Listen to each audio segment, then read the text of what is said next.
Welcome, seekers of ancient wisdom, to the mystical realm of Egyptian gods. Prepare to embark on an extraordinary journey through the sands of time, where we'll delve deep into the enigmatic pantheon of ancient Egypt. Join us as we unravel the captivating tales of gods and goddesses, explore their divine powers, and decipher the secrets of this fascinating civilization. Subscribe and hit the notification bell as we bring you captivating stories and insights about the deities that once held dominion over the Nile's fertile lands.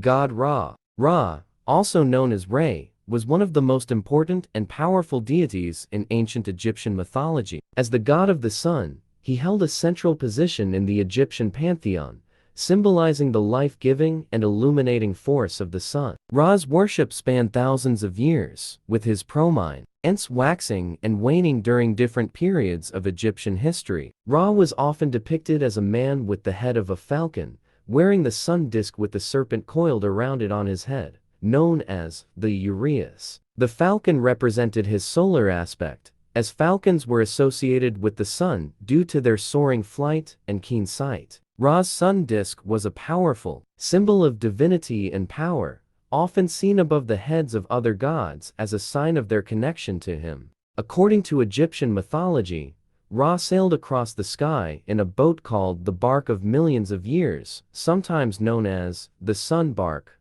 or Solar Bark. This boat journeyed through the heavens during the day and through the underworld during the night, symbolizing the cyclical nature of Ra. Was associated with creation, and it was believed that he brought forth all life through his tears. He was also regarded as the first pharaoh of Egypt and the ruler of both gods and humans. His role as a king among the gods is exemplified by his name being used in the titles of Egyptian pharaohs, such as Son of Ra or Beloved of Ra. Over time, Ra became associated with other deities, creating composite figures. For instance, Amun-Ra emerged as a combined god of the sun and air, and Adam-Ra represented the setting sun as it descended into the underworld. The worship of Ra was prevalent across Egypt, and various temples were dedicated to his worship. One of the most famous centers of his worship was the city of Heliopolis, where a grand temple stood to honor the solar deity.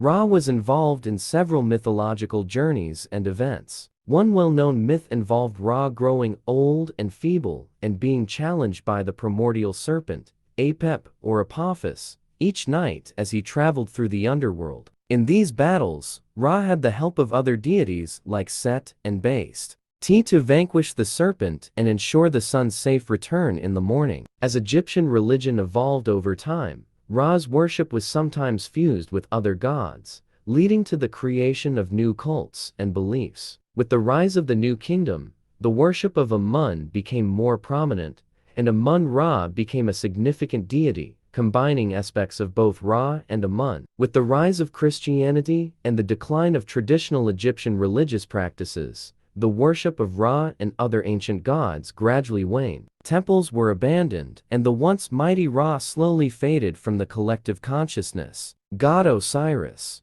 Osiris is one of the most important and revered deities in ancient Egyptian mythology. He is a central figure in the Osirian myth, which focuses on themes of life, death, resurrection, and the afterlife. As the god of the afterlife, fertility, and resurrection, Osiris played a crucial role in the religious beliefs and practices of the ancient Egyptians. Osiris was typically depicted as a mummified pharaoh wearing the white crown of Upper Egypt, holding the crook and flail, which were symbols of kingship and agricultural fertility, respectively. His skin often appeared green or black, representing the fertile Nile soil and the cycle of death and rebirth. As the god of the afterlife, he was associated with the process of judgment and the promise of eternal life in the Duat, the Egyptian underworld. The most famous myth about Osiris tells the story of his betrayal and murder by his brother Set or Seth. Set,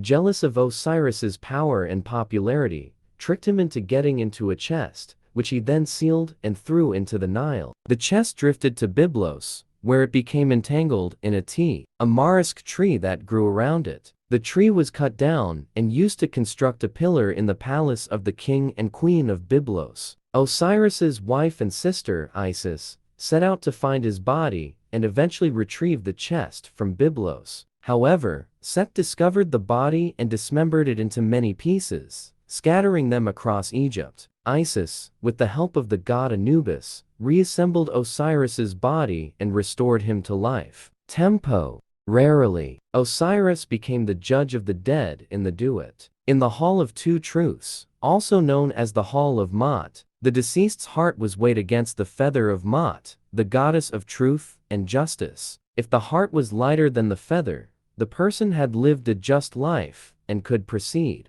to the afterlife. If the heart was heavy with sin, it was devoured by the monstrous Ammit, and the person faced eternal destruction. Osiris's myth had a profound impact on Egyptian kingship. Pharaohs were believed to be the earthly embodiment of Horus, the son of Osiris and Isis. Therefore, the death and resurrection of Osiris symbolized the pharaoh's association with divine kingship and his connection to the eternal cycle of life and death. Osiris was widely worshipped throughout ancient Egypt, and his cult had several significant festivals, such as the Feast of Osiris, which involved public celebrations, processions, and rituals. As with many Egyptian deities, Osiris was sometimes merged with other gods to create composite figures. For instance, Osiris combined with the falcon-headed god Horus to form the deity Horus Osiris, representing the union of the living pharaoh with the divine afterlife. Osiris's role as the god of the afterlife influenced Egyptian funerary practices. Tombs and burial sites were often designed and decorated to align with the mythology of Osiris and his journey through the underworld, with the hope of ensuring a successful transition to the afterlife for the deceased. God Isis, also known as Aset in ancient Egyptian mythology, is one of the most widely revered and influential goddesses in the Egyptian pantheon. She played a multifaceted role as a deity of motherhood, magic, wisdom, healing, and the protector of the dead. Isis was typically depicted as a woman wearing a throne-shaped headdress or a solar disk with cow horns on her head, symbolizing her celestial and maternal attributes. Often, she was shown with outstretched wings, representing her protective nature. One of Isis's central roles was as the Divine Mother. She was considered the mother of the god Horus, making her a key figure in the lineage of pharaohs who were believed to be the earthly embodiment of Horus. As a symbol of motherhood and fertility, she was often invoked by women seeking protection during childbirth and assistance with family matters. Isis was associated with magical powers and knowledge. According to Egyptian mythology, she possessed the knowledge of secret names and spells that gave her great power over gods and mortals alike. She was believed to have used her magical abilities to help both humans and other deities. Perhaps the most well-known aspect of Isis's mythology is her relationship with Osiris. As Osiris's sister and wife, she played a pivotal role in the story of his murder, dismemberment, and resurrection. In her quest to resurrect Osiris, she demonstrated her devotion, determination, and magical prowess. This aspect of her myth is a powerful representation of love, loss, and resurrection. Isis was closely associated with the afterlife and was considered a guardian of the deceased. She was often depicted with her wings outstretched, sheltering the deceased in the afterlife. Her protective nature extended to the living as well, as she was believed to watch over and guide those in need. The worship of Isis transcended the boundaries of Egypt and became popular in other ancient cultures, especially during the Hellenistic period and later in the Roman Empire. In the Greco-Roman world, her worship merged with other goddesses, and she became associated with various aspects of life and nature. Isis was linked to the annual flooding of the Nile River, which was crucial for Egypt's agricultural prosperity. It was believed that she wept for Osiris, and her tears contributed to the swelling of the river, bringing fertility and abundance to the land. Isis had mystery cults dedicated to her worship, particularly during the Hellenistic and Roman periods. These cults involved secret rituals and initiations, promising the followers spiritual insights, protection, and the hope of a better afterlife. God Horus. Horus is one of the most significant and enduring deities in ancient Egyptian mythology. He was worshipped for millennia and played a central role in the Egyptian pantheon, representing concepts of kingship, protection, and divine justice. Horus was associated with the sky, war, and falcons, and he became an iconic symbol of the pharaoh's power and legitimacy. Horus was usually depicted as a falcon-headed man, or as a falcon wearing the double crown of Upper and Lower Egypt, representing his kingship over the entire land. The falcon represented his solar aspect, soaring high in the sky like the sun. He was also associated with the Eye of Horus, a powerful symbol of protection, healing, and wholeness. One of the most significant aspects of Horus's mythology is his role as the son of Osiris and Isis. After his father Osiris was murdered by his uncle Seth, Horus became a symbol of the rightful heir to the throne and the eternal struggle between good and evil. Horus was regarded as a powerful and just god, protecting the pharaoh and the people of Egypt from chaos and evil. He was seen as a divine avenger who sought justice and upheld order in the world. Horus's role in Egyptian mythology was closely linked to the institution of kingship. It was believed that the reigning pharaoh was the earthly embodiment of Horus, continuing the divine lineage established by the gods. The Horus name was one of the 5 names by which a pharaoh was known, emphasizing the close connection between the king and the falcon god. In certain mythological versions, Horus was depicted as the child of Isis and Osiris, emphasizing his vulnerability and innocence. This portrayal evoked sympathy and highlighted the cyclical nature of life, death, and resurrection, as well as the eternal renewal of kingship and the Egyptian kingdom. Horus was widely worshipped throughout ancient Egypt,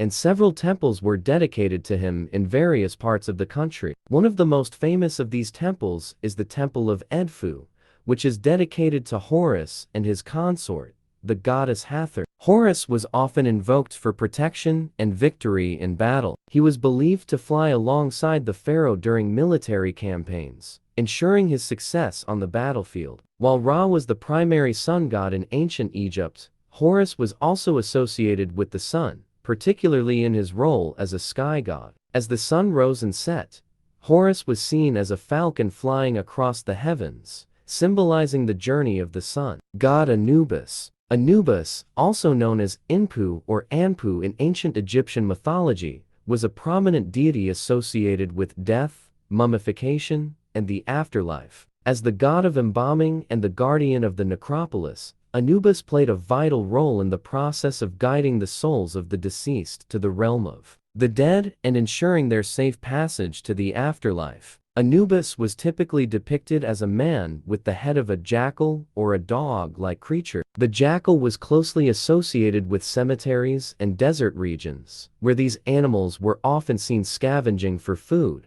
particularly near graves. Anubis's black color was also symbolic of death and rebirth, as black represented fertility and the dark, fertile soil of the Nile floodplain. One of Anubis's primary roles was to guard the necropolis and the tombs of the deceased. He was believed to protect the souls of the dead during their journey through the underworld and to watch over the burial process, ensuring that it was performed correctly and in accordance with proper rituals. In the Egyptian afterlife judgment, the heart of the deceased was weighed against the feather of Ma'at, the goddess of truth and justice, in the Hall of Two Truths. Anubis played a crucial role in this judgment process, presiding over the scales to determine if the heart was pure and free from sin. If the heart was found to be lighter than the feather, the soul would proceed to the afterlife. If not, the heart would be devoured by the monstrous Ammit, and the soul would face eternal destruction. Anubis was closely associated with the process of embalming and mummification. He was believed to oversee the embalming process, providing protection for the deceased during the preservation of their body. Priests who performed mummification rituals often wore masks of Anubis during the process. Anubis had a close association with Osiris, the god of the afterlife and the ruler of the underworld. In some myths, Anubis was considered to be the son of Osiris and Nephthys, making him a significant figure in the Osirian mythos. He was often depicted as a loyal supporter of Osiris, assisting in his resurrection and protection of the deceased in the afterlife. Anubis's jackal form also had a connection with Wepwat, another ancient Egyptian god depicted as a jackal or a wolf. Wepwat was associated with war and also served as a guide for the deceased, often leading them to the path of the afterlife. Anubis was widely worshipped throughout ancient Egypt, and several temples were dedicated to his worship. The most famous of these temples was the one at Lycopolis, modern-day Asyut, where he was particularly venerated. God Seth. Seth, also known as Set or Sutek, is one of the most complex and controversial deities in ancient Egyptian mythology. He was a god associated with chaos, violence, and the desert, but he also had a more positive role in certain contexts. Unlike many other Egyptian gods, Set's character is multifaceted, embodying both destructive and protective aspects. Seth was often depicted as a mysterious creature with an animal-like appearance, combining elements of aardvarks, donkeys, and other animals. His distinguishing feature was the Set animal, a mythical creature with an elongated snout, upright ears, and a long, forked tail. This unique creature represented the untamed and wild aspects of nature. Seth was the god of chaos, storms, and disorder. He was often associated with the harsh and unpredictable forces of nature, such as storms, droughts, and desert winds. In ancient Egyptian mythology, Seth was frequently portrayed as a destructive force who opposed order and the established cosmic order represented by his brother Osiris. One of the most well-known myths involving Seth is his conflict with his brother Osiris and Osiris's son, Horus. Seth was jealous of Osiris's popularity and rightful claim to the throne, so he tricked Osiris and murdered him out of jealousy. Seth's actions symbolize the struggle between chaos and order and the tension between competing forces in the cosmos. While Seth is often depicted as a malevolent deity due to his violent actions, he also played a vital role in Egyptian mythology as a defender of Ra, the sun god. Each night, Ra would enter the underworld, where he faced the serpent Apep Apophis, the embodiment of chaos and evil. Seth, being a powerful and fierce warrior, was one of the gods who protected Ra and helped fend off Apep. In some periods of Egyptian history, Seth's negative image was emphasized, and he was associated with foreign invaders and adversaries of Egypt. However, in certain regions and during specific time periods, Seth was regarded more favorably, representing the might and strength needed to protect the kingdom and maintain order. Worship of Seth varied throughout Egypt's history and geography. In some regions, such as the city of Ombos, modern-day Kam Ombo, Seth had dedicated temples and was revered as a protective deity. However, in other areas, particularly during the New Kingdom, Seth's worship was suppressed in favor of other gods like Amun and Horus. During the Second Intermediate Period, the Hyksos, a group of foreign invaders from Asia, ruled part of Egypt. They worshipped Seth as one of their main deities, and some scholars believe that their association with Seth might have contributed to the negative portrayal of the god in Egyptian literature and iconography. The character of Seth in Egyptian mythology continues to be the subject of debate among scholars. Some interpret him as a personification of natural forces and the untamed wilderness, while others view him as a necessary counterpart to other gods, representing order and stability. As we bid farewell, remember to keep the spirit of the Egyptian gods alive within you. If you thirst for more tales from the land of pharaohs and pyramids, don't forget to subscribe and stay tuned for our next journey into the realm of Egyptian gods. Farewell, fellow explorers.